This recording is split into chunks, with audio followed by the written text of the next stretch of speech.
and third graders. Well, it's week 3, writing with Mrs. Hunt. Today, I have something planned that I think that you're going to like. Before we get started, I just want to say I hope you guys are all doing well. And, I say it every week, but I sure miss you. And I hope you're enjoying your time at home. So this week, we're going to be talking about writing a friendly letter. And I know that that's something, at least in my class, that we've done this year already, and I'm pretty sure in the other classes you have too, if not having done it in 2nd grade.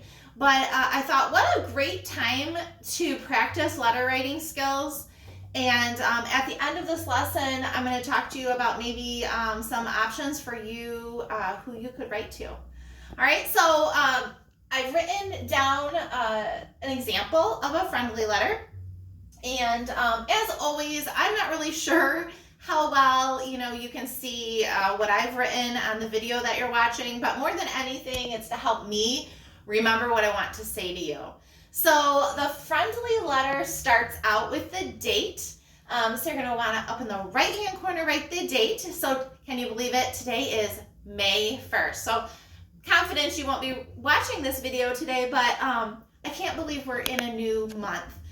Every time at school that a new month comes, we redo the calendar, and we would be getting really close to our last month of school in June. So it's exciting to think that we're in the month of May and summer is getting very close.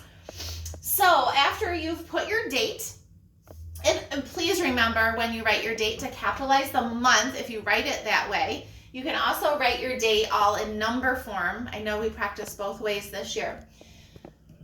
The next part is the greeting. So who are you writing to? Dear, so on my example, I put dear class, okay? And remember, whoever you write this to, their name is a proper noun, so you're going to want to capitalize that.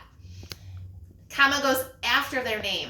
I know sometimes when we write letters, I see kids put comma in between dear and the name, but the comma comes after the name. And then the third part of a letter is the body.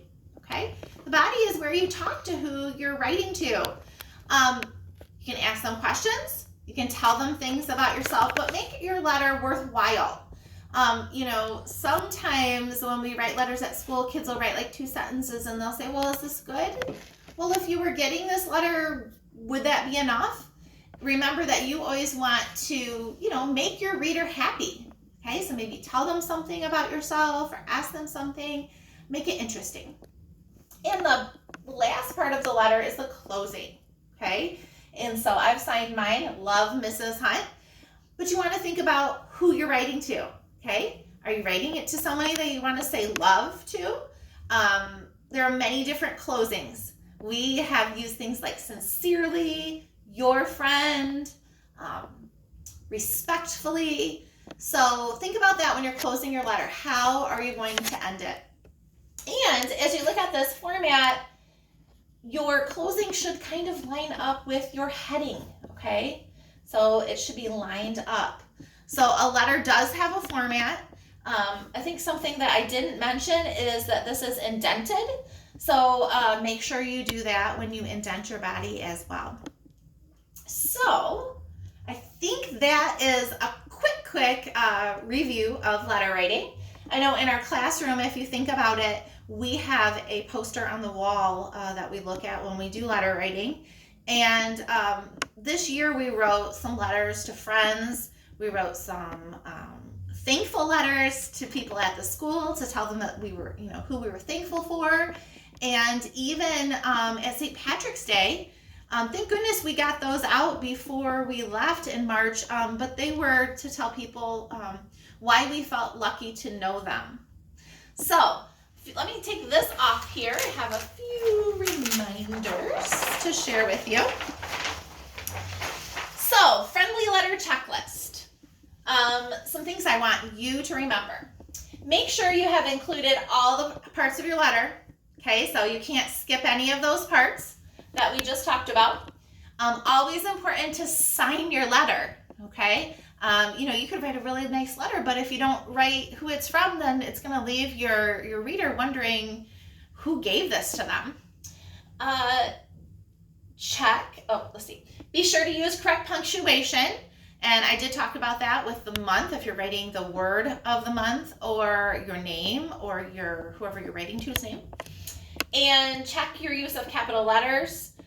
Remember, proper nouns need to be capitalized. And let's see, moving down the list, ideas for who to write. Okay, so this is the part that I'm kind of excited about, because you are in a household where we're supposed to be on lockdown, kind of like quarantine, and many of us aren't going anywhere. And so it would be a great time to write a letter to somebody at your house. Maybe write a letter to your brother or sister. Write it to your mom or dad. Have some fun with it. And the second idea that I had is if you can get permission from your parent or whoever you're with, they have stamps, you could actually write a letter that you're going to send it to. So that you're going to send to the person. So for instance, maybe you have a good friend and you haven't seen them through this whole thing. Maybe you could get their address and a parent could help you mail the letter. And that would be a lot of fun to get a letter in the mail from a friend. And who knows, maybe you could start writing letters back and forth. Maybe if you mail a letter to a friend, maybe they can mail one back. And the third thing that I thought about is there is a holiday coming up, okay? Mother's Day is coming up. Oop, I shouldn't say it too loud in case your mom's standing there. Mother's Day is, I believe, May 10th. And if we were in class, we would most certainly make some kind of Mother's Day gift to give to your mom. But since we're not together, here's a great idea for you.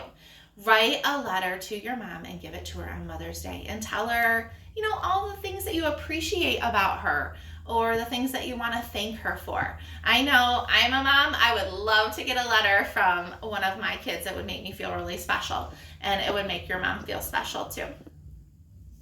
All right, well, I think I've made it through my checklist and said the things that I wanted to say to you about letter writing. On my slide this week on Google Slides, if you're accessing the online learning, I did include a brain pop for writing a letter. And so you might want to check that out. I've also put kind of a form, the friendly letter format on one of my slides so that you could just refer to that as you're, if you're sitting down to write and you're like, okay, where do I put this and where do I put that? Trying to think, what else did I put on there for you? I did include a little note on there too. I don't know if you've been accessing that, you might notice that I've been doing that each week, writing a little letter myself to the third graders. And so remember that this video is not only for my class, but for all the classes. And if you decide to write a letter to your teacher, which would be a great idea too, as always, you can take a picture of your letter and send it to your teacher through ClassTag. The teachers would love to see your work. All right, well, have a great week. And until next week, this is Mrs. Hunt signing off.